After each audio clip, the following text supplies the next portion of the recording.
తెలంగాణ రాష్ట్రంలో రాష్ట్ర ప్రభుత్వానికి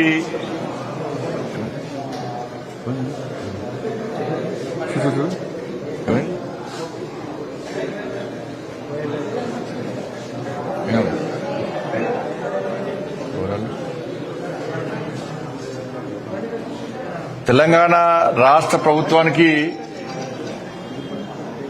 అభివృద్ధి మీద చిత్తశుద్ది లేదు. తెలంగాణ రాష్ట్ర అభివృద్ధి కోసము కేంద్ర ప్రభుత్వము అన్ని రకాల సహకరించడానికి సిద్దంగా ఉంది, సహకరిస్తున్నది కూడా. గత 10 సంవత్సరాల కాలంలో దాదాపు 12 లక్షల కోట్ల రూపాయలకు పైగా నిధులను కేటాయించింది వాస్తవము. అనేక సంక్షేమ పథకాలను ఈ తెలంగాణ రాష్ట్రంలో పేదలకు అందిస్తున్నది వాస్తవం. ఇవాళ గ్రామాలలో ఇంతో అంత అభివృద్ధి చెందినాయంటే, గ్రామాల్లో సంక్షేమ పథకాలు ఉన్నాయంటే అవి కేవలము కేంద్ర ప్రభుత్వ నిధులు తప్ప, కేంద్ర ప్రభుత్వం యొక్క సంక్షేమ పథకాలు తప్ప ఇంకా వేరే ఏమీ కాదనే విషయం వాస్తవం. కానీ ప్రతి కేంద్ర ప్రభుత్వం నుంచి నిధులు తీసుకోవడం బరాబరే, కేంద్ర ప్రభుత్వం యొక్క సంక్షేమ పథకాలు అమలు చేయడం బరాబరే, వాళ్ళకి అనుకూలంగా ఉన్నాయి. కానీ పేరు మాత్రం సంక్షేమ పథకం పేరునే మార్చేస్తున్నారు. కేంద్ర ప్రభుత్వం ఒక ఆలోచనతోని, ఒక చిత్తశుద్దితోని ఒక్కొక్క సంక్షేమ పథకానికి ఈ విధంగా పేరు పెట్టాలని చెప్పి ఇవాళ కేబినెట్ నిర్ణయం తీసుకున్నది. ఆ నిర్ణయాన్ని ఇవాళ తెలంగాణ రాష్ట్ర ప్రభుత్వం తుంగలో దొక్కుతుంది. వాళ్ళు మేము ఎక్కడ సంక్షేమ పథకాలు ఆపం. సంక్షేమ పథకాలు ఆపే ఆలోచన భారతీయ జనతా పార్టీకి లేదు, భారత సర్కార్కి లేనే లేదు. కానీ కేంద్ర ప్రభుత్వం యొక్క సంక్షేమ పథకాల పేరును మార్చే ప్రయత్నం చేస్తే మేము నేరుగా లబ్దిదారులకు ఏ విధంగా ఇవ్వచ్చో దాని గురించి ఆలోచిస్తాం. నేరుగా లబ్దిదారులకే ఇచ్చే ప్రయత్నం చేస్తాం మేము, రాష్ట్ర ప్రభుత్వం యొక్క ప్రమేయం లేకుండా. ప్రధానమంత్రి ఆవాస్ యోజన గాని, గరీబ్ కళ్యాణ్ అన్న యోజన గాని, ఇవాళ మీరు చూడండి, ఇటువంటి సంక్షేమ పథకాలకు రాష్ట్ర ప్రభుత్వం పేరు మార్చింది. రే మీ ప్రభుత్వం యొక్క మీ సొంత సంక్షేమ పథకాలు, మీ నిధులతో జరిగే సంక్షేమ పథకాలు అంటే మీరు ఇందిరాగాంధీ పేరు పెట్టుకుంటారా, లేకపోతే ఒసామా బిన్ లాడెన్ పెడతారా, దావుద్ ఇబ్రాహిం పెట్టుకుంటారా? పెట్టుకోరు, మాకు ఏం అభ్యంతరం లేదు మాకు. కానీ కేంద్ర ప్రభుత్వం ద్వారా కేంద్ర ప్రభుత్వం యొక్క సంక్షేమ పథకాలకు మీ పేరు పెట్టుకోవడం మీకు ఇబ్బంది లేదు. కానీ పైన కేంద్ర ప్రభుత్వం యొక్క సంక్షేమ పథకం పేరు పెట్టాలా లేదా? నిధులు ఇచ్చేది భారత సర్కార్, కేంద్ర ప్రభుత్వము. పేర్లు మార్చి ఫోజులు పెట్టుకుని సొమ్ముకొని సోకొకట్లక మీరు ప్రజలు మభ్యపెడతా అంటే ఊరుకునే ప్రసక్తే లేదు. వాళ్ళ ప్రధానమంత్రి ఆవాస్ యోజన గాని, గరీబ్ కళ్యాణ్ అన్న యోజన గాని, వీటిని నేరుగా రాష్ట్ర ప్రభుత్వం ప్రమేయం లేకుండా లబ్దిదారులకే చెందే విధంగా ఇచ్చే విధంగా కేంద్ర ప్రభుత్వం ప్రయత్నం చేస్తుంది, ఆ విధంగా ఆలోచిస్తుంది. ఆ అవకాశం కల్పించేద్దని మేము కోరుతాను. నేను మీరు మేము కలిస్తేనే అభివృద్ధి. వాళ్ళ పేర్ల కోసం కొట్లాడి దానికి నష్టం వరకు మీకే నష్టం. పేద ప్రజలకు నష్టం జరిగించే ప్రయత్నం చేయము, జరగకుండా గట్టి కొట్లాడతాం మేము మీతోని. కానీ పేరు కోసం, ప్రఖ్యాతుల కోసం మీరు ప్రయత్నం చేస్తున్నారు. దీనివల్ల మీ వల్ల కాంగ్రెస్ పార్టీ యొక్క ఈ కుటిల యత్నాల వల్ల, కుటిల ఆలోచనల వల్ల తెలంగాణ రాష్ట్ర ప్రజలకు, పేదలకు అన్యాయం జరిగే ప్రమాదం ఏర్పడ్డది. కానీ మీరు మాత్రము పేదలకు ఎక్కడ అన్యాయం చేయం. మా సంక్షేమ పథకాలను, కేంద్ర ప్రభుత్వ సంక్షేమ పథకాలను నేరుగా ఇళ్లు వాళ్ళకేస్తాం, డైరెక్ట్ ఇస్తాం. బియ్యం పప్పులు కూడా వాళ్ళకేస్తాం డైరెక్ట్. అరే రేషన్ కార్డు ఇచ్చేది కేంద్ర ప్రభుత్వము, బియ్యం ఇచ్చేది ఫ్రీ ఇచ్చేది మేము ఇస్తాము. ఇలా ఫోటో మీద పెట్టుకుంటారా? ఏమైంది? రేషన్ కార్డు మీద ప్రధానమంత్రి గరీబ్ కళ్యాణ్ అన్న యోజన పెడితే తప్పేముంది అంటున్నా నేను. మీకున్న ఇబ్బంది ఏంది?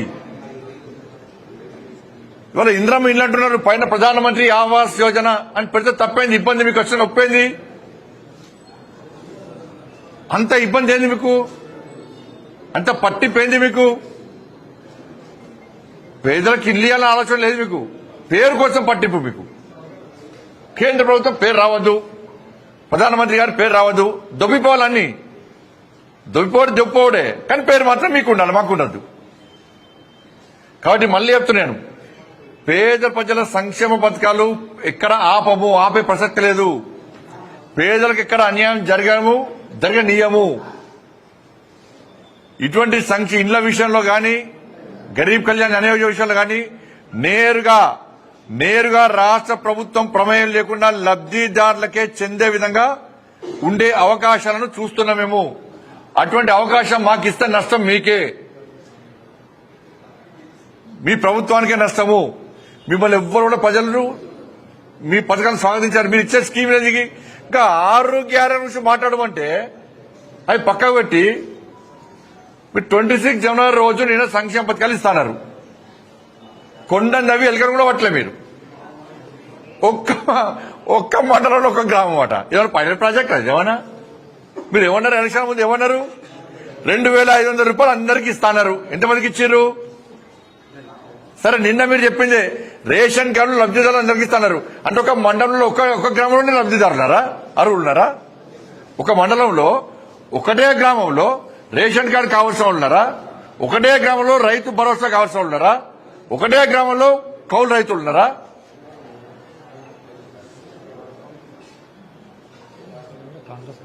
ఇది ఎక్కడ పద్ధతి అంటే ఆ మండలంలో మిగతా గ్రామాలందరూ ప్రజలు ఓట్లేదు మీకు? ఒకటే గ్రామంలో ఓట్లు ఇచ్చినా మీకు? కానీ ఇచ్చే యోచనలో ప్రభుత్వం లేదు. ఇద్దామన్నా ప్రభుత్వం దగ్గర పైసలు లేవు. ఉన్న పైసలు కాబట్టి ఢిల్లీలో కప్పం కడుతున్నారు, పొట్టు దోసుకుంటున్నారు. ఇది పెద్ద 14% సర్కార్. మళ్ళీ చెప్తున్నది, కుటుంబ సభ్యులను కూడా ఈ అవినీతిలో ఇన్వాల్వ్ చేస్తున్నారు.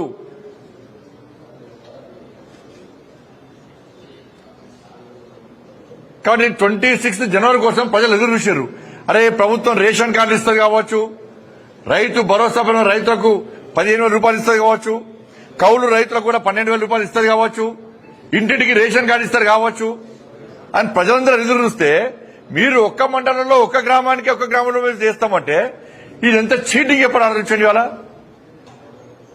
గింత దుర్మార్గ బుద్ధులు ఆమె గింత అన్యాయం చేస్తారా తెలంగాణ రాష్ట్ర ప్రజలకు? మీరు వాళ్ళ మీద చిత్తశుద్ధి వచ్చినారే. గ్రామాల్లో రైతు వేదిక పైసలు మాయే, కేంద్ర ప్రభుత్వానియే. ప్రకృతి వనానికి పైసలు కేంద్ర ప్రభుత్వానియే. శ్మశాన వర్గ పైసలు కేంద్ర ప్రభుత్వానియే. కమ్యూనిటీ హాల్ కూడా కేంద్ర ప్రభుత్వానియే. 14th ఫైనాన్స్ 15th ఫైనాన్స్ కూడా కేంద్ర ప్రభుత్వానియే. గ్రామీణ సడక్ యోజన పైసలు కేంద్ర ప్రభుత్వానియే. సిఆర్ఎఫ్ నిధులు కేంద్ర ప్రభుత్వానియే. నేషనల్ హైవేస్ కేంద్ర ప్రభుత్వానియే. రైల్వేస్ కేంద్ర ప్రభుత్వానియే. లైట్లు పోల్స్ కూడా కేంద్ర ప్రభుత్వానియే. సబ్ స్టేషన్ కేంద్ర ప్రభుత్వానియే. మీరు చెప్పండి, స్కీమ్స్ మీ ఇస్తాను 6 గంటలకి అతిగతలేదు మీకు. కాబట్టి మళ్ళీ చెప్తున్న రాష్ట్ర ప్రభుత్వానికి, మాకు భేషజాలు లేవు, మాకు వేరే కుట్ర యత్నాలు మాకు లేవు. వీలక మేము కలిస్తేనే తెలంగాణ రాష్ట్రానికి అభివృద్ధి జరుగుతుంది, తెలంగాణ రాష్ట్ర ప్రజలకు న్యాయం జరుగుతుంది. నేను మళ్ళీ చెప్తున్నా, కేంద్ర ప్రభుత్వ యొక్క సంక్షేమ పథకాల పేరు పక్కా పెట్టాల్సిందే, పెట్టి తీరాల్సిందే. లేకుంటే నేరుగా లబ్ధిదారులకు ఇస్తాం. ఆలోచించాలని కోరుతాను నేను.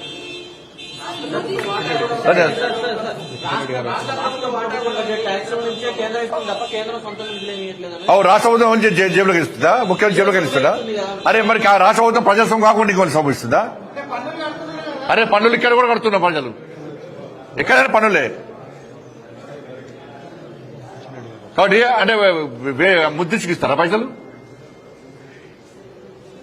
ఎందుకు ఇస్తారు? రాష్ట్ర కేంద్రం ఇష్టమానికి రాష్ట్ర ప్రభుత్వం ఎందుకు గ్యారెంటీ అమలు చేస్తలేదు? ఇంత పన్నులు కడుతున్నాము, ఇస్తాను హామీలు ఎందుకు నెరవేర్చలేదు రాష్ట్ర ప్రభుత్వం?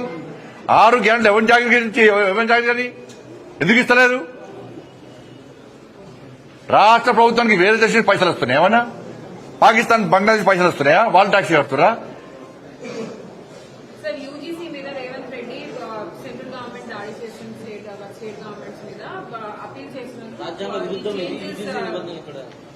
రాష్ట్ర ప్రభుత్వం ఏది పడుతుంది మాట్లాడుతుంది, వాళ్ళు అనుకున్నదే న్యాయం అనుకుంటున్నారు. కాబట్టి ఈ మాట మేము పట్టించుకోము. ప్రజలకు ఏది న్యాయమో, దేశానికి ఏది అవసరమో దాని గురించి ఇంకోళ్ళు విమర్శిస్తే పట్టించుకునే స్థితి లేదు. న్యాయం చేస్తాం తప్పకుండా.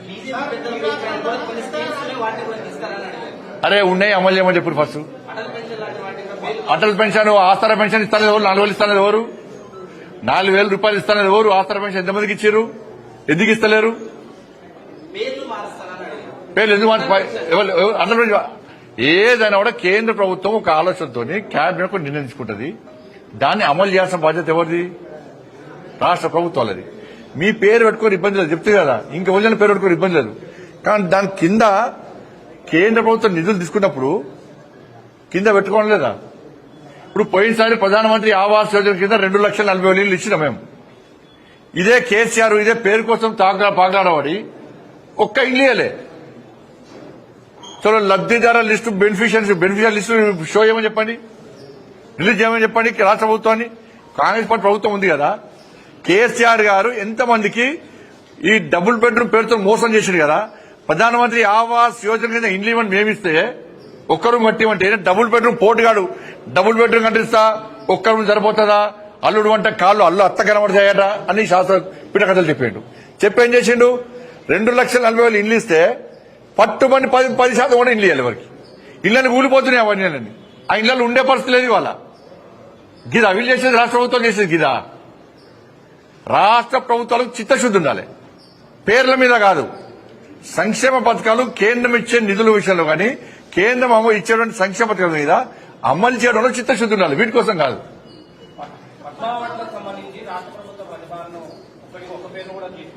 రాష్ట్ర ప్రభుత్వం ప్రతిపాదనలు పంపే సమయంలో ఎవరి పేరు పంపాలో వాళ్ళ పేరు పంపాలి. కేంద్రం ఆలోచిస్తుంది.